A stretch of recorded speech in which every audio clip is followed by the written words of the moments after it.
రాజధాని అమరావతికి రాజమార్గం అతి త్వరలో అందుబాటులోకి రానుంది. ప్రకాశం బ్యారేజీ సమీపంలో ఉండవల్లి వద్ద కృష్ణా కాలువలు, కొండవీటి వాగుపై నిర్మిస్తున్న స్టీల్ బ్రిడ్జ్ పనులు చివరి దశకు చేరుకున్నాయి. తద్వారా సీడ్ యాక్సిస్ రహదారికి విజయవాడ వైపు నుంచి అనుసంధానతకు ఆస్కారం ఏర్పడింది. అమరావతి నిర్మాణంలో సీడ్ యాక్సిస్ రహదారి ప్రాధాన్యత, ప్రస్తుతం జరుగుతున్న పనులు, స్టీల్ బ్రిడ్జ్ ప్రత్యేకతలపై మా ప్రతినిధి ఎస్పీ చంద్రశేఖర్ గ్రౌండ్ రిపోర్ట్. రాజధాని అమరావతికి సంబంధించి అనుసంధానంలో కీలక అడుగు పడింది. సీడ్ యాక్సిస్ రోడ్డుకు సంబంధించి స్టీల్ బ్రిడ్జి పనులు త్వరలో పూర్తి కానున్నాయి. దీనికి సంబంధించినటువంటి పనులు చివరి దశకు చేరుతున్నట్టుగా గుత్తేదారులు అలాగే అమరావతి డెవలప్మెంట్ కార్పొరేషన్ అధికారులు ప్రకటించారు.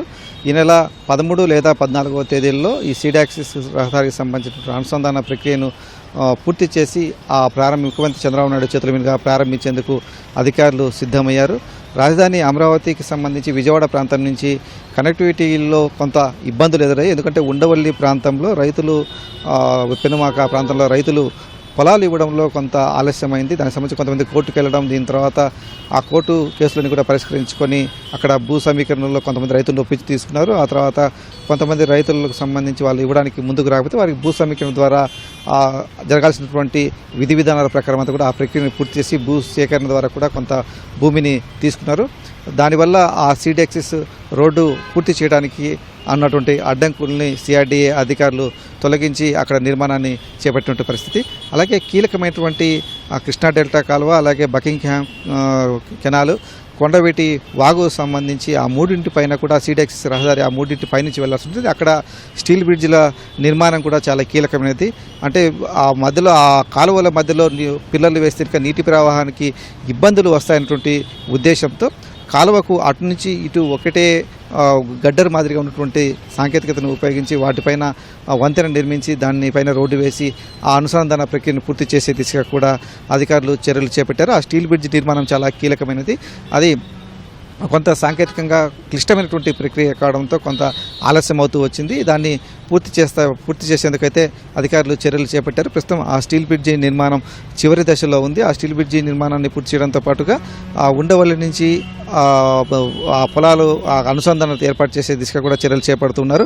ప్రస్తుతం వెంకటపాలెం సమీపంలోని మంతెన ఆశ్రమం నుంచి ఆ ఉండవల్లి వరకు కూడా ఆ సీడ్ యాక్సిస్ రహదారి నిర్మాణం కూడా జరుగుతోంది. గతంలో కరకట్ట మించి వెళ్ళి ఆ మంతెన ఆశ్రమం నుంచి సీడ్ యాక్సిస్ రోడ్లోకి వాహనాలు ప్రవేశించేవి.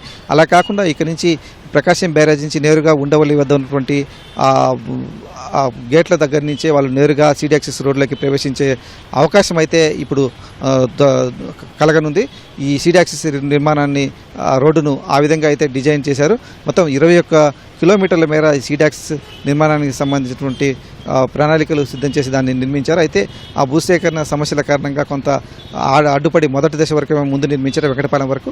రెండో దశ ఇప్పుడు కీలకమైనటువంటి రెండో దశ దాదాపు 3.9 కిలోమీటర్ల మేర పూర్తి కానుంది. ఇది పూర్తయితే ఇంకా విజయవాడకు అనుసంధాన ప్రక్రియ అయితే చాలా సులువు అవుతుందని చెప్పేసి కూడా అధికారులు చెప్తున్నారు. ఇక మూడవ దశ కూడా ఉండవల్లి నుంచి మణిపాల్ ఆసుపత్రి వరకు ఎలివేటెడ్ కారిడార్ తరహాలో నిర్మించాలని చెప్పేసి కూడా భావిస్తున్నారు. దానికి సంబంధించి అది కొంత ఆలస్యమైనప్పటికీ పెద్దగా ఇబ్బంది ఉంటుంది. ఇప్పుడు రాజధానికి వచ్చేటువంటి వాళ్ళు కావచ్చు, ఇతర ప్రజలు కావచ్చు, లేకపోతే అధికారులు కావచ్చు, ఒక అనుసంధానం అనేది చాలా కీలకమైనది. ఎక్కడైనా కానీ ఒక ముఖ్యమైన ప్రాంతానికి వెళ్ళాలంటే అక్కడికి వెళ్ళేటువంటి ప్రధాన రహదారి చాలా ముఖ్యం. కాబట్టి ఇప్పుడు ఆ సీడ్ యాక్సిస్ రహదారి రెండో దశ పూర్తయితే ఇంకా ఆ సౌలభ్యం వస్తుంది. వచ్చి వెళ్ళే వారందరికీ కూడా ఒక సులువైనటువంటి మార్గం అయితే ఏర్పడుతుంది. ఇప్పుడు కరకట్ట మార్గం దాదాపు 3-4 కిలోమీటర్లు చాలా చిన్నగా సింగిల్ లైన్గా ఉండడంతో వాహనాలు వచ్చి వెళ్ళేందుకు కూడా చాలా ఇబ్బంది అవుతుంది. వీఐపీలు వచ్చిన సమయంలో అయితే ఆ మార్గంలో ట్రాఫిక్ నిలిపేసిన కారణంగా కూడా రాజధానికి వచ్చేటువంటి వారందరూ కూడా ఇబ్బందులు పడుతున్న పరిస్థితి. అవన్నీ కూడా తొలగిపోనున్నాయి. అలాగే సీడ్ యాక్సిస్ రహదారి అనేది రాజధానిలోని ఇతర రహదారులన్నిటికీ లింక్ అయి ఉంటుంది. కాబట్టి ఆ నిర్మాణ సామాగ్రి ఇలాంటి ముఖ్యమైనటువంటి కూడా రావాలంటే సీడ్ యాక్సిస్ గుండా వచ్చి ఆ ఇతర రోడ్లకి ప్రవేశిస్తూ ఉంటాయి. ఇప్పుడు ఈ అనుసంధానంతో ఏర్పడిన కారణంగా అవన్నీ కూడా ఆ పనులు కూడా కొంత వేగం పుంజుకున్నటువంటి అవకాశం అయితే చాలా స్పష్టంగా కనిపిస్తోంది. ఇప్పుడు ఈ సీడ్ యాక్సిస్ రహదారి నిర్మాణం అనేది చాలా కీలకమైనది.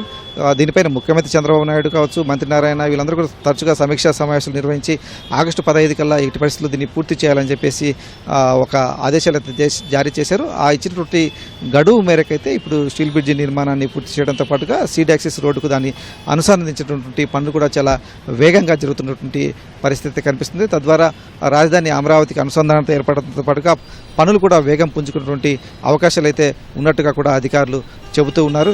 ఎందుకంటే ఈ స్టీల్ బ్రిడ్జ్ నిర్మాణానికి కూడా కొంత సాంకేతికత పరంగా కూడా అత్యాధునిక సాంకేతికత చంద్రశేఖర్. కూడా ఉపయోగించారు. దీనికి సంబంధించినటువంటి గడ్డర్లు అవన్నీ కూడా బయట ప్రాంతాల్లో హైదరాబాద్లో దాన్ని కూడా ఫ్యాబ్రికేట్ తీసుకొచ్చి అక్కడి నుంచి తీసుకొచ్చి ఇటు బిగించి చాలా జాగ్రత్తగా ఉండే విధంగా చేసినటువంటి పరిస్థితి.